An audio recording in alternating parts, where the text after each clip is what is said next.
Juan Miró nasceu em 1893 e morreu em 1983.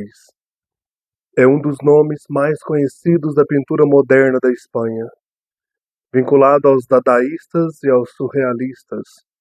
O inquieto artista catalão criou uma obra única, cuja inspiração partia de um rico mundo interior.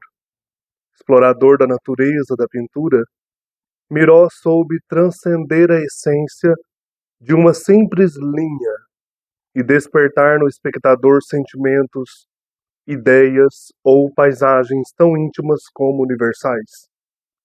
Baseada em uma linguagem própria e integrada a outras disciplinas plásticas, gravura, cenografia, cerâmica, escultura e tapeçaria.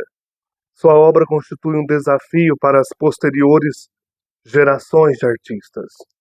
Hoje, então, veremos Juan Miró, da coleção Folha, Grandes Mestres da Pintura, volume 11. Aqui nós temos um autorretrato que ele fez em 1919. Aqui ele seguia ainda as linhas realistas do desenho. Miró, a busca pela essência da pintura. Ele dizia: trabalhar muitíssimo e viver a vida. Fazer um passeio na montanha ou olhar uma bela mulher. Ler um livro ou ouvir um concerto.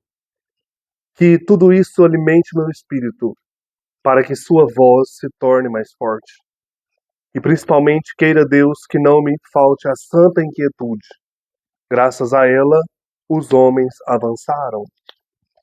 Miró então nasce em 1893, em Barcelona, no dia 20 de abril. Tímido e retraído, ele dedica-se ao desenho a contragosto dos pais. Ele teve que enfrentar a oposição dos pais para se tornar um pintor, que preferem vê-lo como um oficial respeitável. Depois de uma grave doença, ele decide tornar pintor a qualquer custo. Estuda na Escola Superior de Artes Industriais e na Academia Galí. 1914, o panorama do século XX muda com a Primeira Guerra Mundial, gerando uma nova divisão política na Europa, ocasionando o surgimento do comunismo. O Miró vai passar pelas duas guerras, e principalmente que vai marcá-lo muito, a Guerra Civil Espanhola em 1937, quando ele se refugia em Paris e apoia o governo da República Espanhola. No panorama da arte, então, do século XX, Juan Miró é um personagem de biografia singular. Entre tantos artistas de rotina boêmia, Miró se destaca pela simplicidade do seu caráter catalão. Ordem, respeito, equilíbrio, tenacidade e autoexigência são os traços que marcam um pintor de vida discreta, mas de força interior extraordinária. Espírito, vibração, tensão são conceitos presentes com frequência no vocabulário de Miró e que assinalam seu constante esforço para alcançar a essência da pintura. Miró é um investigador da pintura. Ele dizia: creio que depois do grandioso movimento impressionista francês, um canto à vida e ao otimismo, depois do movimento pós-impressionista, da coragem dos simbolistas, do sintetismo fauvista e da dissecação do cubismo e do futurismo, depois de tudo isso, teremos uma arte livre e todo o interesse estará centrado na vibração do espírito criador. Esse movimento moderno de análise vai elevar o espírito para uma liberdade luminosa. É isso que ele queria alcançar. Recebendo influência de tudo isso, ele vai escrever esse pensamento em 1918, 2 anos depois de sua primeira viagem a Paris. O Laboratório da Arte de Vanguarda. Paris, no século XX, é esse local para onde viajavam pintores, escritores, artistas para receber essa influência da arte da vida parisiense. Se em Monterroy, que era uma localidade lá na Espanha, que a família de Miró comprou e que ele viveu ali várias etapas da vida, é lá que ele vai dedicar-se à pintura, no sentido assim de acolher esta vocação, e ele pinta essa fazenda de Monterroy em suas obras. Miró exorcizou seus temores e lá ele vai se transformar em pintor. Na Paris surrealista, o artista adquiriu paulatinamente a convicção de que queria criar uma nova linguagem na pintura. No contraste entre a agitação intelectual e a exaltação da Paris dos loucos anos de 1920 e a tranquilidade monástica do mundo rural de Montreuil, Miró construiu uma pintura original, ingênua e genuinamente inovadora que transbordava cor e poesia. Ele viveu a Paris dos anos 20. Dizia: não tenho medo de me expor em qualquer aventura. Porém, a simples ideia de que minha pintura exale fedor de cadáver me apavora, declarou Miró a um jornalista em 1928, quando seu compromisso com a pintura se tornava uma investigação frenética e tensa que o levaria ao desejo momentâneo de assassiná-la. Multidão e isolamento, detalhismo e estilização, plenitude e esvaziamento são duetos que aparecem de forma cíclica na obra de Miró. Os personagens agressivos dos anos de 1930 anunciavam as monstruosas crueldades da Guerra Civil Espanhola e da Segunda Guerra Mundial. Aterrorizado pelo mundo que o cercava naquela época bélica, o artista converteu sua pintura em meio de escape para o mundo estelar, na série muito famosa chamada Constelações. Essas obras anunciaram sua linguagem pictórica original e pessoal, e abriram as portas à democratização de sua pintura e ao reconhecimento internacional.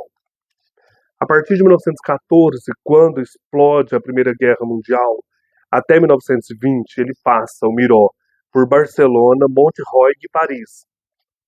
Ele aluga seu primeiro ateliê de pintura em Barcelona, onde o ambiente artístico é estimulado pela presença de refugiados de guerra franceses.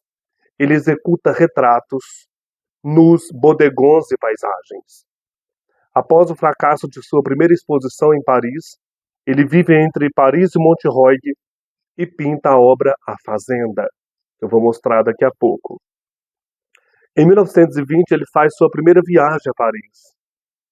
No ano seguinte, realiza uma exposição individual. 1923 a 1931, ele tem contatos na pintura com o surrealismo. Em contato com esses pintores surrealistas franceses, sua pintura sofre profunda transformação. Os novos trabalhos avançam para a estilização das figuras, com formas imprecisas de aspecto onírico. Pinta o Carnaval de Arlequim, que eu vou mostrar também, e em 1929 casa-se com Pilar Juncosa. No ano seguinte nasce a sua única filha, chamada Maria Dolores. Lembrando que em 1927 o Manifesto Surrealista de André Breton choca a sociedade francesa e influencia o Miró. De 1932 a 37 é uma pintura atormentada, principalmente pela questão da Guerra Civil Espanhola, em que ele faz um cartaz contra essa situação no seu país. Aqui eu vou mostrar o cartaz para vocês. Aide la Espagne, ajude a Espanha. É o posicionamento de Miró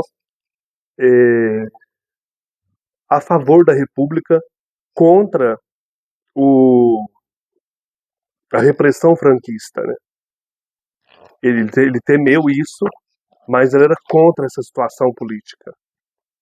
A crise econômica mundial obriga Miró a voltar de Paris para a Espanha nesse contexto, e diante do clima político e social ele desenvolve pinturas selvagens.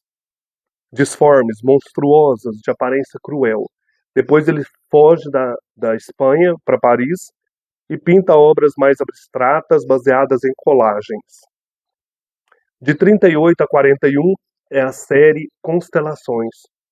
Isolado em Varengeville-sur-Mer, na França, povoado da costa normanda, e ansioso por escapar de uma realidade que o aflige, ele empreende a série Constelações, que lhe garante renome internacional. Em 1941 é organizada uma exposição retrospectiva no Museu de Nova York, Museu de Arte Moderna. Lembrando que em 1940, após o início da Segunda Guerra Mundial, as tropas alemãs invadem a França e mantêm o país sob ocupação. Esses pintores vivem nessa época terrível, né, de guerras, de loucura bélica. Né?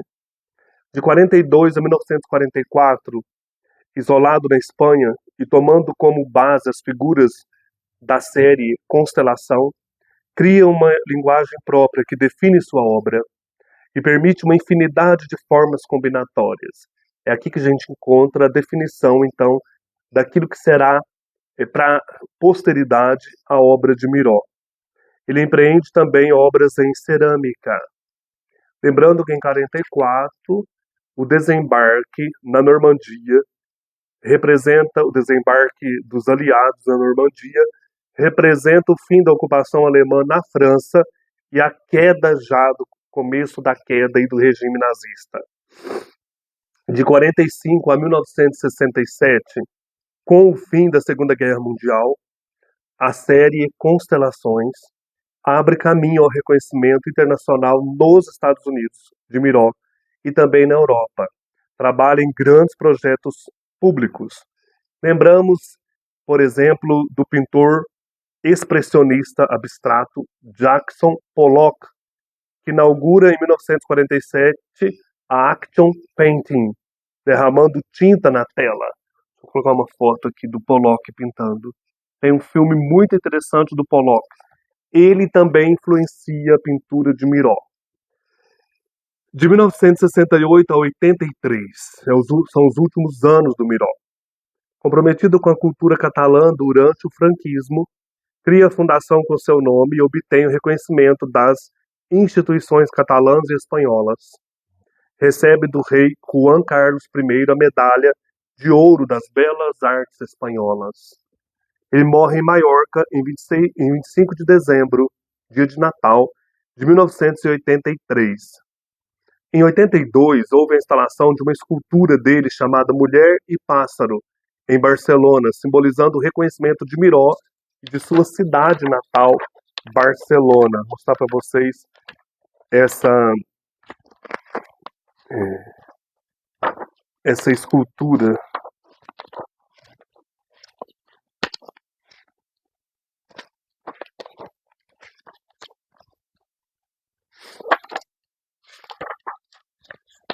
É interessante também a instituição,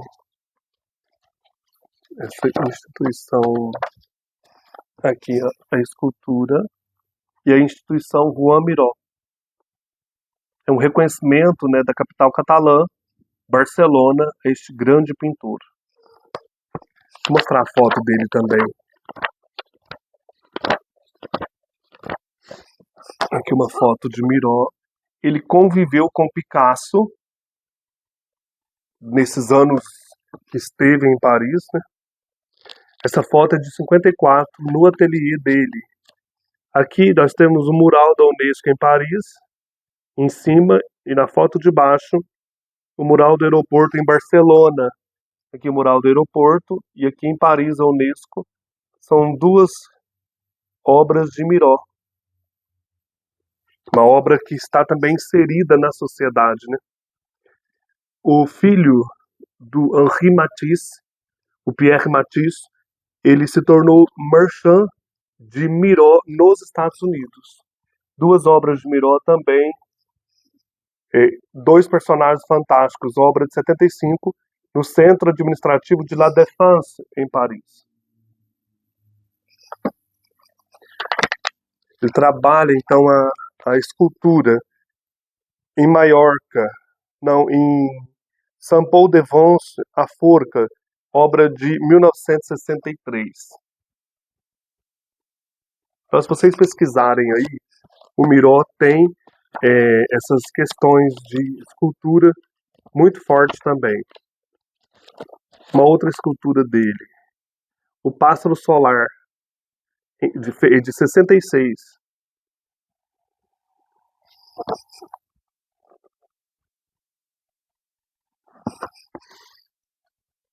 Mais uma frase de Miró. A guerra civil acarretou bombardeios, mortes, pelotões de fuzilamento. Eu quis registrar, de algum modo, aqueles tempos tristes e dramáticos. Mas tenho de confessar que não tinha intenção de pintar minha própria Guernica. Aqui é a fundação de novo de Miró. A foto do ateliê dele, olha que loucura. Ateliê em Palma de Maiorca, 1956. Miró, o diálogo permanente com a cor. Cor sem reservas, nem temores, é o melhor aliado do artista. A razão de ser da pintura. A cor está na base e na origem da obra de Miró. A maior parte dos pintores executa a pintura por meio da cor.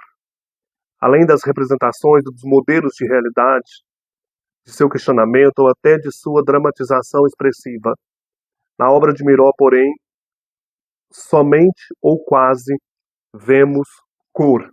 Um exemplo está aqui, na obra Três Mulheres, de 1935.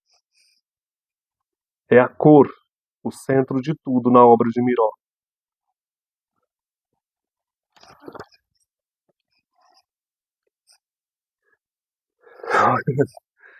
Aqui, olha.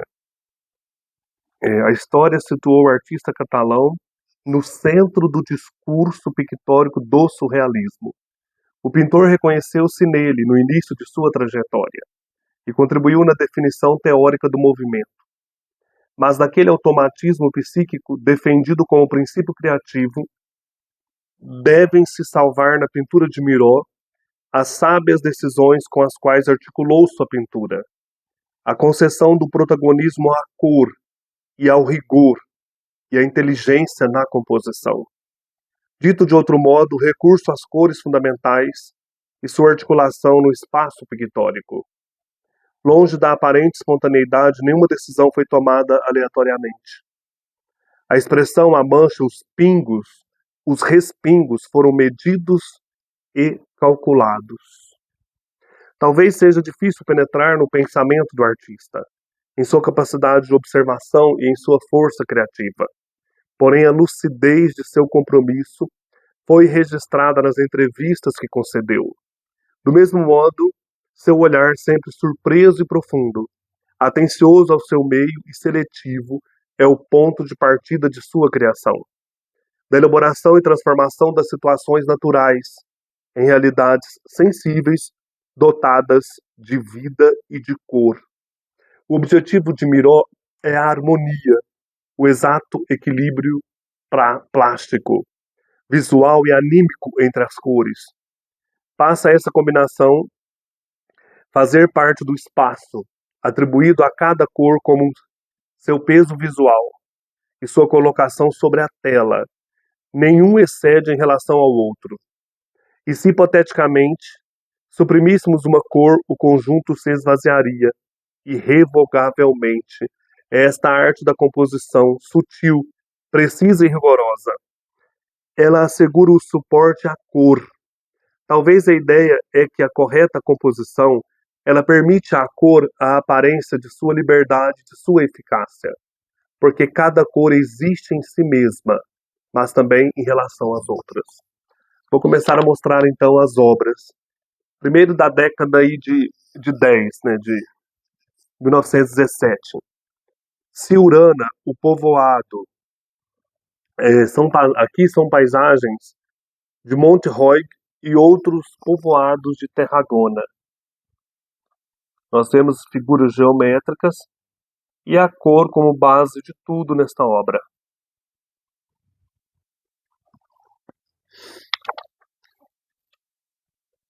são os arredores aí do povoado de Montreuil. De 1917 também a obra Nord-Sud. Aqui nós temos sobre uma mesa posicionados uma moringa, um pássaro com a gaiola aberta aqui, né, para mostrar o interior da gaiola, um livro de Goethe, um brinquedo, uma maçã, um vaso, uma tesoura e aqui o vaso de plantas e o jornal Nord-Sud. Então, dentre tantas coisas, esta palavra aqui, Nord-Sud, referente a esse jornal, é uma revista, né, fundada no ano de 1917 pelo poeta francês Pierre Reverdy. Ela impõe equilíbrio compositivo à obra.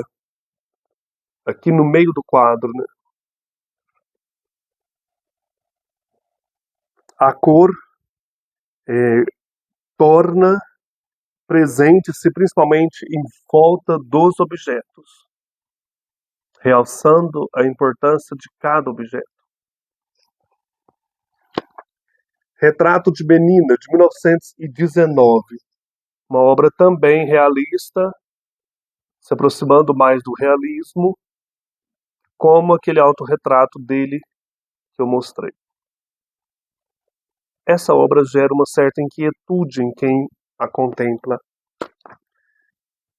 Da década de 20, 1920, a mesa.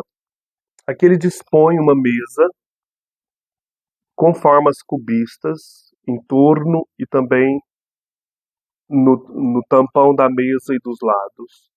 E os animais, o coelho, o galo, são bem realistas, enquanto que na moringa reflete todo o ambiente em torno.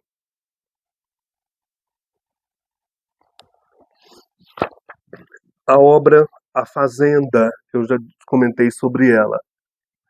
Ela foi feita de 1921 a 1922, é uma das suas obras-primas. Aqui ele traz toda uma referência a esse povoado de Montreuil, e a única ligação entre o céu e a terra é esta árvore no meio, que tem um círculo preto no seu pé ali. Da parte aqui do lado direito, de quem está vendo, né, nós temos a casa e a mulher trabalhando com uma criança do lado. Do lado de cá, o galinheiro com os diversos animais. Ela é muito detalhista, essa obra. Cheia de símbolos daquela época e da vida do autor, do pintor, de coisas importantes para ele como ali catalão, né? Aqui também a obra estudada. A Lanterna de Carboneto, 1922 a 23. Aqui um tomate partido, a lanterna bem realista e essa grelha para assar alguma coisa, né? Já voltando pro cubismo.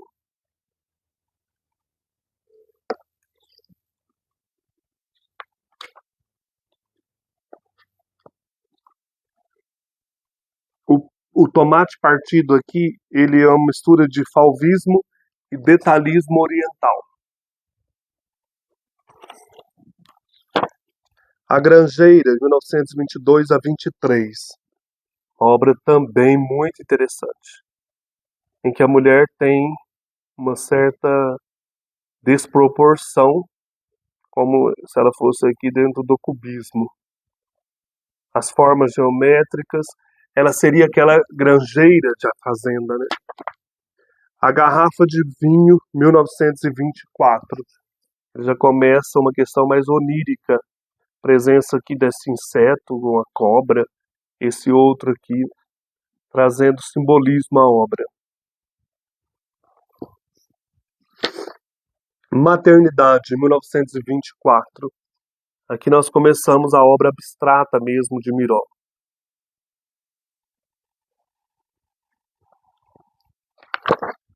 O Carnaval de Arlequim, 1924 a 25. Uma obra também que exige uma atenção de quem a observa, né? Nós temos aqui duas figuras, um robô aqui no meio.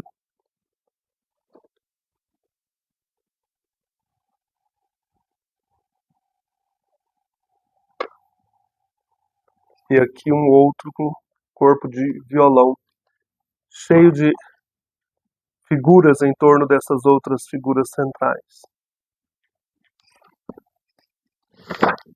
Pintura, 1926.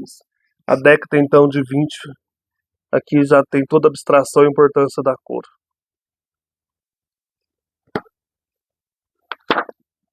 Interior holandês, 1928.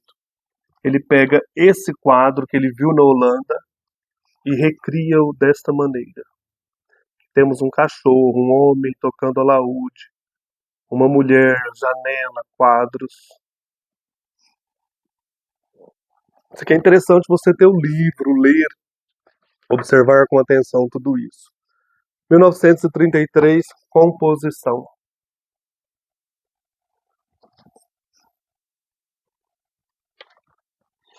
Aqui, Mulher e Cachorro Diante da Lua, de 36, década de 30. Natureza Morta com Sapato Velho, 1937. Aqui seria diante do sofrimento da Espanha na Guerra Civil. Uns chamam isso aqui de a Guernica de Miró. O garfo espetado neste, não sei se é uma maçã, tem um pão, um sapato velho, uma garrafa de vinho embrulhada num jornal, né? As cores fluorescentes. Uma angústia essa tela dá na gente. O Belo Pássaro Decifrando o Desconhecido a um Casal de Amantes, década de 40, 1941. Aqui já é uma série muito importante do Miró, com vários elementos também. A série Constelações foi composta de 23 guaches de pequenas dimensões pintados entre 20 de janeiro de 1940 e 12 de setembro de 1941. Essa é uma delas. Isso aqui que vai trazer reconhecimento para a obra de Miró. Essa série Constelações. A obra está explicada aqui. Mulheres e Pássaros ao Amanhecer, 1946.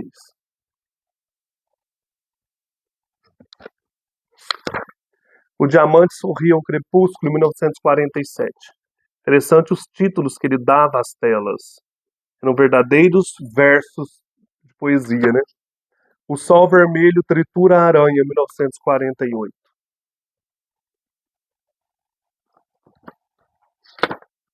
Personagens e Cachorro Diante do Sol, 1949. Mulheres e Pássaros ao Luar, 1949. Destaco aqui para a raspagem da tela aqui, gerando uma ideia de envelhecimento do quadro. Pintura, 1953. Aqui seria um personagem do Gerry, chamado Ubu, que era de um livro importante desse período aí na França. Esse personagem Ubu era tipo um ditador dentro aí dessa literatura do Gerry.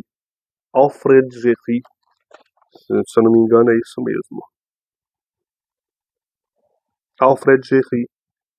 Essa obra do dramaturgo francês Alfred Gerry cativava Miró desde a década de 20. O Ouro do Firmamento, 1967.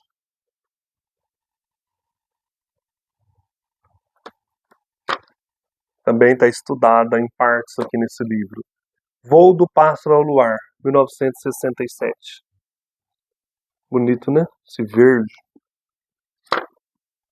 Personagem Diante do Sol, 1968. Aqui a influência de Pollock. Jogar tinta na tela, né?